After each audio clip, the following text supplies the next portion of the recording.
Good morning. For the past few weeks, the entire 9th grade has been taking part in this year's speech contest. On the one hand, the requirements for this are pretty straightforward. Put together a brief presentation on one of 4 possible topics, get up in front of your peers and some faculty, and deliver it. And every year, the topics are deliberately broad in order to give students a wide range of choices in terms of picking something they want to talk about. This year's choices, which you can see on the slides, were the school theme Bewältigung, justice, the nature and impact of time, and the development of good habits. And yet, while doing this can sound pretty simple, doing it well is nothing of the sort.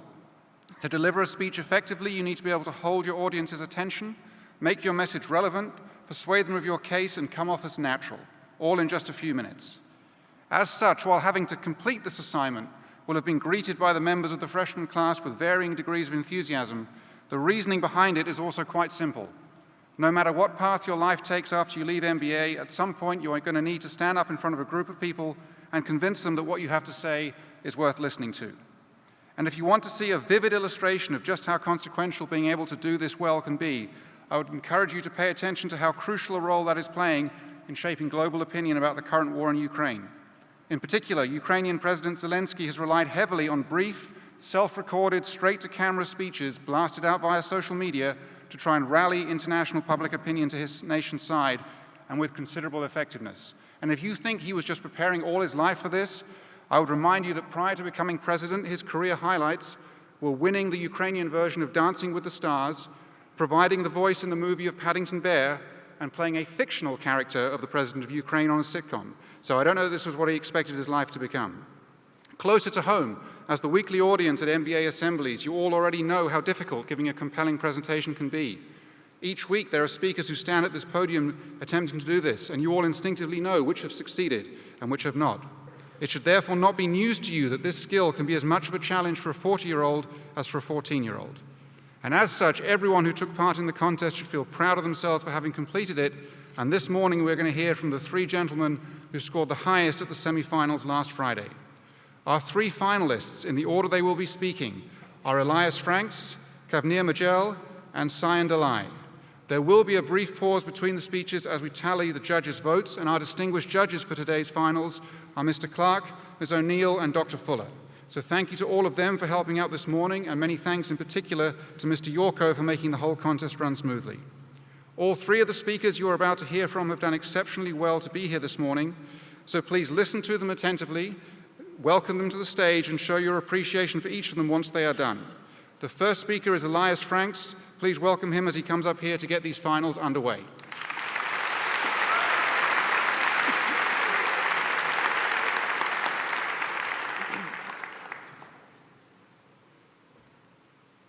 What if you could plug yourself into a machine that could give you every enriching experience and every desire that you've ever wanted in your life?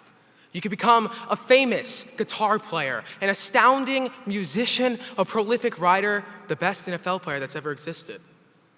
But while you're basking in the world's esteem and admiration, you would be facing a great consequence. Floating in a vat of liquid, subsisting on life support.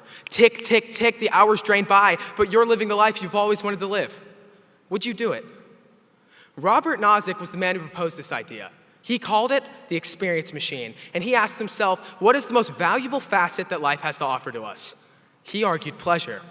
Now, the funny thing about Robert Nozick's experience machine is that it's no hypothetical any longer. I want you to consider the child that comes home every day from a long and arduous day at school. He is sick and tired from the incessant ostracism imposed on him by his friends, and he is sick and tired from the mistreatment from his classmates. So what does he do? He goes home, turns off the lights, pulls out his mobile device, and starts scrolling on Instagram, TikTok, Snapchat, building and escaping into a reality that is more preferable than the one that he lives in on his own. That child is in the experience machine, and his phone is that vat of liquid.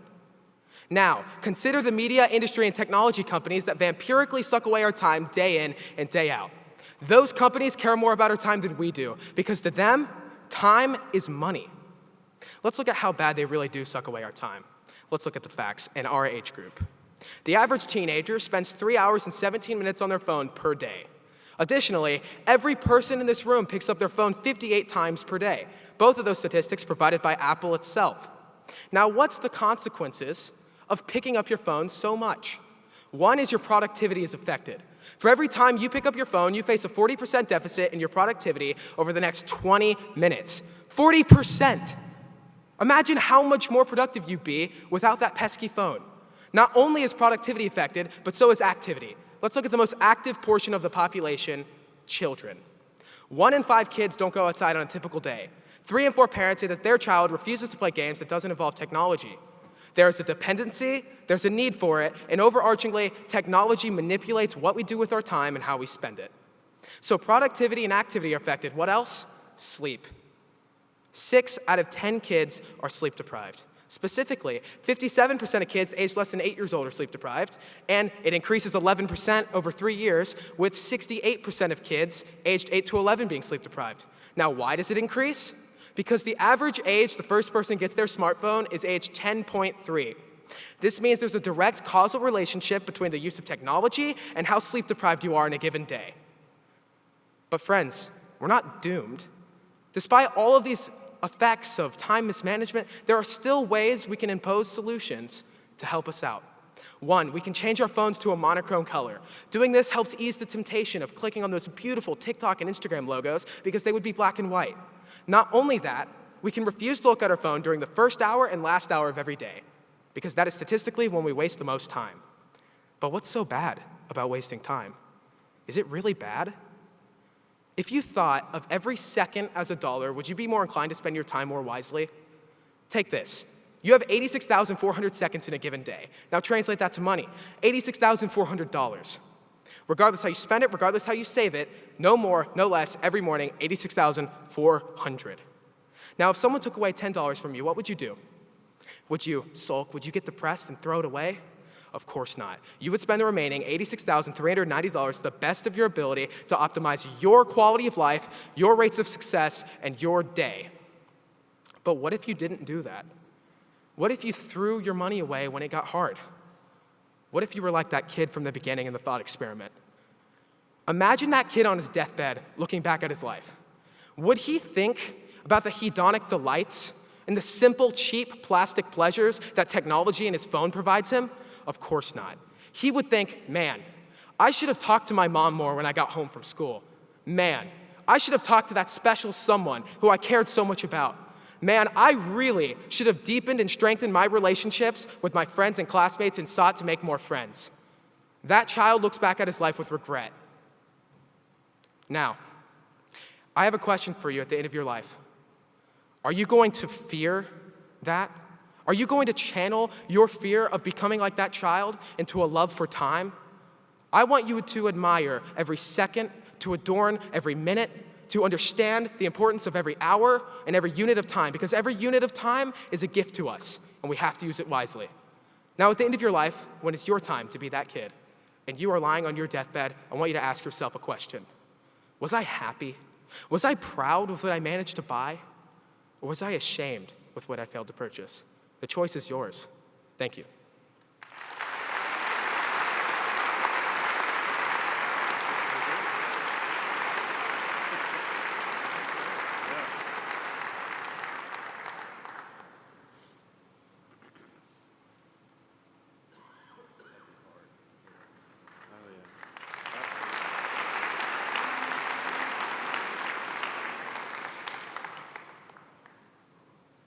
$9,000.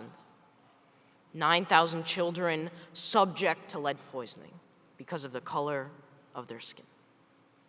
9,000 households scarred by injustice. And 9,000 lives changed forever. One government responsible. Because government officials in Flint, Michigan neglected to test the waters for lead in predominantly black communities, over 9,000 children are facing adverse health effects. And 9,000 children might not seem a lot, but that's 9 loved ones for every person in this room. And the amount of lead in that water was so much that it caused neurological and brain damage.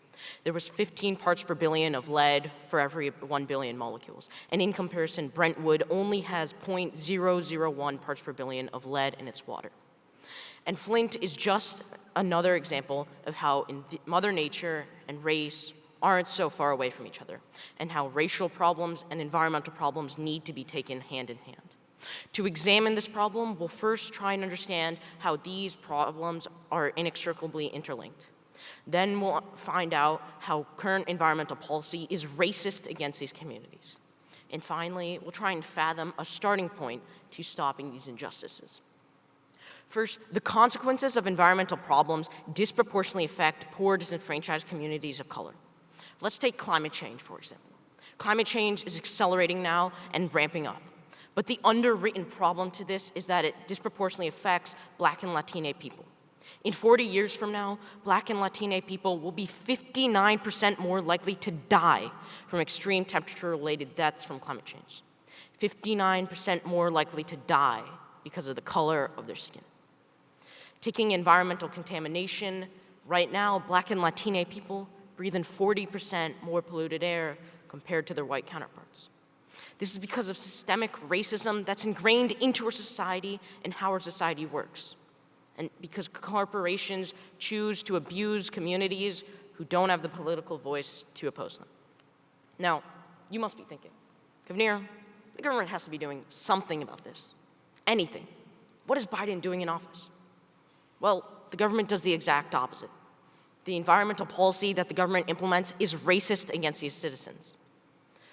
The solutions are right in front of us, but racial lines cause them not to be accessed. Dr. Wright, a sociologist, finds that Black communities are less likely to receive aid from the government when it comes to environmental emergencies. Let's take the case of Betsy, New Orleans. Before Katrina, officials of Betsy, New Orleans recognized that levees, flood walls were needed. So they went through the administrative process and got the funding. But when it came time to actually implement that funding, most of the funding went to white inland communities, with little to no funding left with Black communities on the coast. Then in 2009, Katrina hit. The white communities stayed relatively fine, but the Black communities were obliterated. 80% of the homes destroyed in Katrina were owned by Black citizens. And it doesn't stop there. When the city came back to reconstruct and rebuild, the first communities to be rebuilt were the white ones, with the Black communities turning into green spaces where you could take a hike. All of their homes, all of their communities turned into green spaces. Now, the solution to this isn't as easy as a solution to a math equation. It's not just as easy as just pouring funding. It's a multilateral problem that we need a multilateral solution for. And I can't tell you all the answers, but I'll try and highlight some starting points to start and to stop these injustices. First, we need to recognize the faults in our systems and understand that it's not perfect. Second, we need to talk more about these faults in our systems and talk more about these disenfranchised communities who have been historically disenfranchised by talking about other topics like time or technology. Third, we need to punish the racist policymakers and corporations that choose to abuse these communities with litigation and more policy. And finally, and most important of all, as a community, we need to unite against these environmental injustices. Thank you.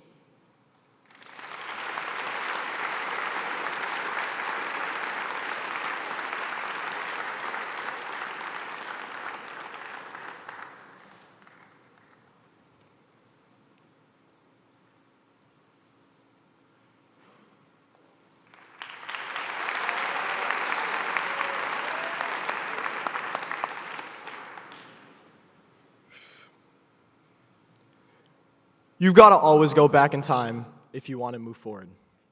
Said by the one and only D-O-double-G. Snoop D-O-double-G is implying that time is of the essence because the actions of the past can lead to the outlook of the future. Let's expand on this topic by first realizing why time matters. 5 seconds left on the clock. A three-pointer needed to win. The Ainsworth player misses his second free throw. And Josh Roberts, like the tank that he is, gets the rebound, sprints down court, and throws up a three-pointer. 53-52. Game over. In this scenario, time matters because if it wasn't for the time on the clock, Josh's clutch basket may not have ever even been shot. But because time is of the essence, NBA officially beat Ainsworth. We have to cherish moments like these because they can be once in a lifetime. But on the other hand, is it possible to waste time? During the pandemic, wasting time was a normal part of our routines. Playing Fortnite or COD with the boys 8 hours a day was probably the most common way you and I wasted time. We loved it and enjoyed it so much that we did it every single day without realizing. The pandemic was an event where we lost track of time, normal routines, and the productive usage of time. We also created bad habits which lessened that productivity because we really had nothing to do during lockdown. However, were we really wasting time?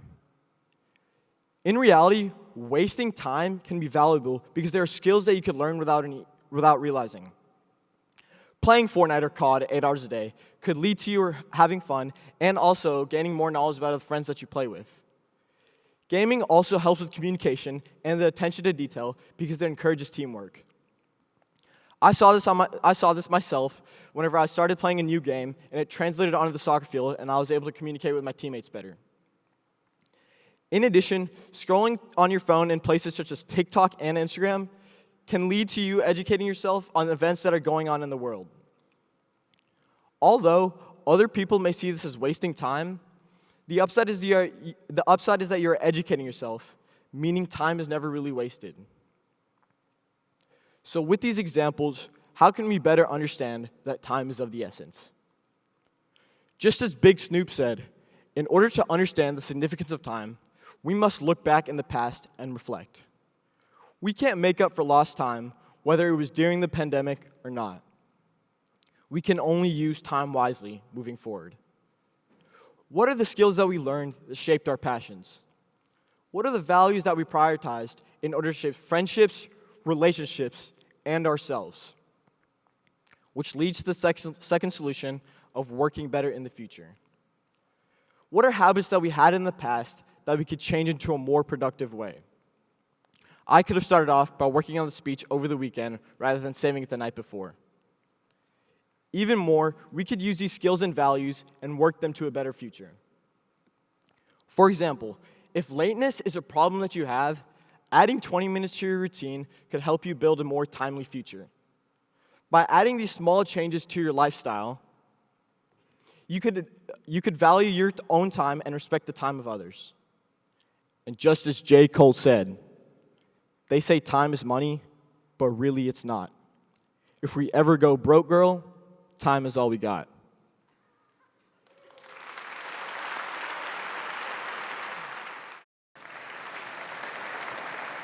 Okay, so well done to all three finalists for an excellent job this morning. If you would all please stick around afterwards so we can get a photo of you. Each finalist will receive a gift card for $100. The winner will receive a gift card for $200. It was a very close contest, and when the scores of the judges were tallied, just a handful of points separated first through third. But the winner of the 2022 Freshman Speech Contest is Kavneer.